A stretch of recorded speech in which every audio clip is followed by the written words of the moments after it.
All right, Wayne Alaroot with the great Bill O'Reilly. You can find more of him at BillO'Reilly.com. All his wit and wisdom is available there, BillO'Reilly.com. And we got him right here. Hey, Bill, how are you? Good, Wayne. Thanks for having me back. All right, Mueller's report is due tomorrow morning. And the question is, are Democrats setting themselves up for disappointment? Your prediction, will it be a 400-pound nothing burger? Well, it's a foregone conclusion that there won't be anything in the report that will cause the nation to really pay attention. So that headline doesn't exist. My belief is that most Americans have had enough. Want to hear about the Mueller report, putting it out on Holy Thursday, next day's Passover, Good Friday. Not going to pay attention to it at all. The media has to, because there is a face-saving campaign going on. For 2 years, they misled the American people. Instead of trying to report the Russian collusion investigation in a fair manner, they became prosecutors, the national media. And now there's nothing to prosecute, so they wasted everybody's time and made a lot of money in the process. Americans know this. So now they're going to have to try to latch on to something in that report to justify their awful behavior. And I expect to see that tomorrow, whatever they latch on to. All right, question number 2 is about Attorney General William Barr. I didn't start out a big fan, and I'm turning out to be a huge fan. I love this guy. He's cracking down on catch and release for asylum seekers, meaning you can still scream asylum, and we have to let you in, but we don't have to let you out. Now you are stuck. There's no bond, and you're stuck at a detention center. Will this be good for America and the border crisis? Well, it's not good for America.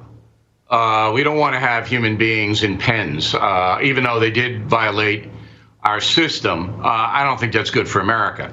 But Barr is basically saying to the world, look, we know what you're being told in Honduras, Guatemala, Mexico, El Salvador. You're being told you can come here and do whatever you want. Not true. All right. So now with the court ruling in California, which stopped the madness that this individual judge said, oh, no, you can't send asylum seekers back to Mexico to wait for their case. No, you can't do that. Well, a court in California stopped that, all right, and said, no, the federal government can do it for the time being, and we'll hear the case down the road. And there's another case in Virginia where the 4th District Court of Appeals said the United States can separate adults from their children if you come here illegally. You don't have any right to keep your family together. That's not a right once you break U.S. immigration law. So this is beginning to turn. And I hope the Trump administration, very methodical, so look, we don't want to hurt anybody.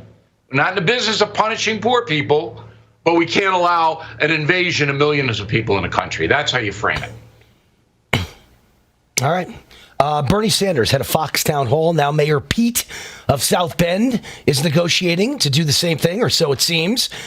Is this a good move by Fox, and is this a good move by Democratic presidential contenders to actually engage with Republican voters?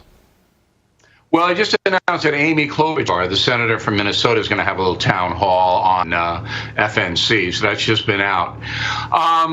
Good news, good move for Fox. So why not? You know, I mean, it's a news agency. It's in business to get information to their viewers. You want to hear what people have to say. The Democratic Party has been disrespectful to Fox, always has been. You know, when I was there for more than 20 years, they were always disrespectful because they want you to carry their water. And the Republicans want you to carry their water, too. I never did for either party. But I think it's good for Fox to have as much information and many interviews on their network as they can. And they don't want to be known as a conservative network anymore. Fox does not want that brand anymore because they've suffered with the boycotts from the far left. They don't want to fight back. Fox does not want to fight back against these boycotters. So they want to say, well, no, we're not what we used to be when O'Reilly was there and other people. No. We're much more moderate now. We're much more open-minded. That's the image they want to portray, so that's part of it. All right, last question. We got about a minute left in your message of the day at BillO'Reilly.com. You talk about a Midwest college so infected with political correctness, it can't even condemn violence, can't respond properly to violence by the left. Tell us what you mean. Well, I mean, it's the University of Missouri, Kansas City. The chancellor there was faced with a assault on campus of a man who went there to speak about men and women and gender and how it all should come down, his opinion. Well, the guy got assaulted, physically assaulted by a student. And instead of expelling the student on the spot, which is what any responsible college president and chancellor would do. No. This guy puts out the big, well, we disagree with this man. He's not inclusive. And, all this garbage, gobbledygook stuff. And then in like the fifth paragraph says, but we can't have any violence on campus, blah, blah, blah, blah, blah. This is what it is, Wayne. I'm paying a lot of money to send the urchins to school. And I'm telling you, I'm knocking out schools right and left. I'm not sending my kids to NYU or even Villanova. I mean, they've gone mad. Hillsborough College in Michigan's a good school. For those looking for some place, yes, sir. That's a well-run school. And if you think those schools are bad, try my alma mater, Columbia University. Wow. That's as commie as it gets. I mean, that's not liberal, radical, communist, hateful of America. I think Brown is worse. All right, I think Brown is worse. Brown's probably a step worse, yeah. If that's possible. All right, Bill O'Reilly, great wisdom as always, and we appreciate you coming on. Check out more at BillO'Reilly.com. You just watched Newsmax TV, America's fastest growing cable news channel. Subscribe to our YouTube channel for breaking news and give us a thumbs up. If you like this video, then share it with your friends. Remember, you can watch Newsmax TV live on YouTube. Newsmax TV, real news for real people.